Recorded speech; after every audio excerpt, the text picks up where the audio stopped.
Elizabeth Barrett Browning and Robert Browning, Poetry in Love. Elizabeth Barrett Browning and Robert Browning are two of the most celebrated poets in English literature, but their love story, spanning across the Victorian era, is just as legendary as their written works. Their romance began not in person but through words, with the exchange of letters that eventually led to one of the greatest literary love affairs. The meeting of minds.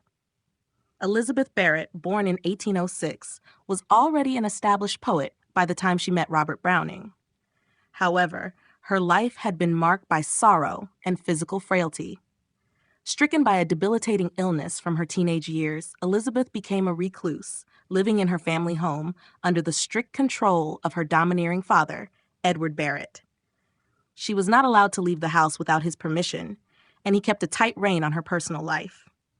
By her mid-30s, Elizabeth had resigned herself to a life of isolation and illness, channeling her emotions into poetry. In contrast, Robert Browning was a young, vibrant, and relatively unknown poet when he first encountered Elizabeth's work.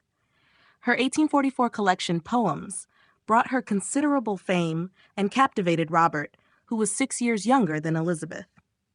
He was drawn not only to her poetic genius, but also to the passion and sensitivity in her writing. Inspired by her work, Robert wrote to Elizabeth in January 1845, expressing his admiration for both her poetry and her spirit. His first letter to her began with, "I love your verses with all my heart, dear Miss Barrett." This marked the beginning of a passionate and intense correspondence between the two poets. Over the course of 20 months, they exchanged nearly 600 letters, each revealing more of their hearts and minds.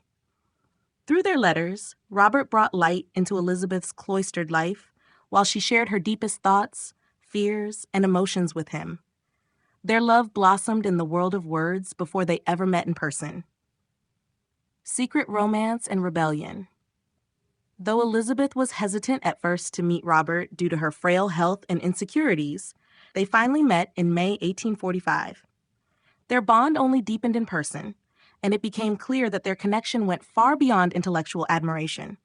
Robert admired Elizabeth's strength and resilience, while Elizabeth found in Robert a kindred spirit, one who saw past her illnesses and circumstances to the passionate soul beneath. However, their love faced a formidable obstacle: Elizabeth's father.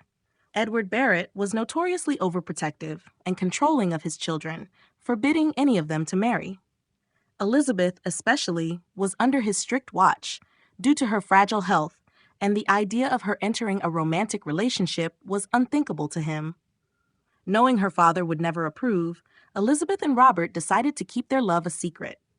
In September 1846, after a year and a half of intense correspondence and growing love, Elizabeth, at age 40, made a courageous decision.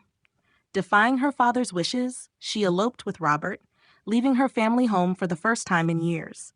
They were married quietly at St. Marylebone Parish Church in London, and soon after, the couple fled to Italy to escape the inevitable wrath of her father. A new life in Italy. Elizabeth and Robert settled in Florence, where they began a new life away from the constraints of her family. Italy became their haven, and it was there that Elizabeth's health improved in the warmer climate, though she remained frail. Together, they lived a life filled with love, creativity, and mutual respect. Their home in Casa Guidi became a center of intellectual and artistic life, with frequent visitors from literary and political circles. Despite the distance, Elizabeth's father never forgave her for marrying Robert. He disowned her, and she never saw him again. Even when Elizabeth sent her father letters and a copy of her poetry, he returned them unopened. It was a deep wound for her, but Robert's love and their life together brought her immense happiness and fulfillment. Their marriage also gave rise to some of the most beautiful poetry ever written. Elizabeth poured her love for Robert into her writing, most notably in her collection Sonnets from the Portuguese, 1850, a sequence of 44 sonnets detailing the depths of her love. The title was a playful disguise, as Elizabeth wanted to make the personal nature of the poems less obvious to readers. Among the sonnets is the famous Sonnet 43, which begins with the iconic line, "How do I love thee? Let me count the ways." These sonnets remain some of the most beloved and quoted love poems in the English language. Robert, too, continued to write during their marriage. Inspired by Elizabeth's unwavering support and creative brilliance, he admired her deeply, both as a poet and as a partner, often referring to her as his muse and equal. Tragic end and eternal love. Their life in Italy was mostly one of happiness and creativity. And in 1849, after several miscarriages, Elizabeth gave birth to their only child, Robert Wiedemann Barrett Browning, whom they affectionately called Pen. The joy of becoming parents further cemented their bond. However, Elizabeth's health began to deteriorate in the late 1850s. Despite her weakening condition, she continued to write until her final days. In June 1861, Elizabeth's frailty caught up with her, and she passed away in Robert's arms in Florence.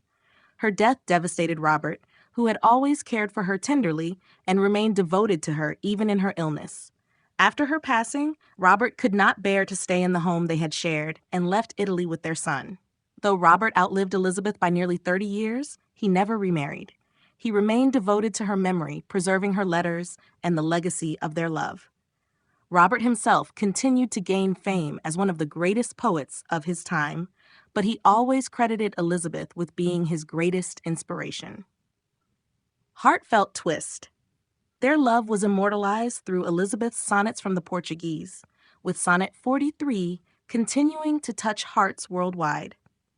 Elizabeth's epitaph, written by Robert, simply read, "Here lies Elizabeth Barrett Browning, who lived and loved," encapsulating the profound connection they shared. To this day, their love story lives on through their poetry, a testament to the enduring power of love and words. And that brings us to the end of the incredible love story between Elizabeth Barrett Browning and Robert Browning, a love that defied the odds, sparked unforgettable poetry, and still resonates with us today. Their story shows how love, creativity, and courage can overcome even the greatest challenges. But now, we want to hear from you. What part of their story moved you the most? Do you believe their love, built through letters, could thrive in today's world of instant communication? Let us know your thoughts in the comments below. If you enjoyed this video, don't forget to give it a thumbs up and share it with someone who appreciates a good love story. And for more inspiring tales, make sure to hit that subscribe button and ring the notification bell so you never miss a new video. Thanks for watching, and we can't wait to see what you think of this timeless romance.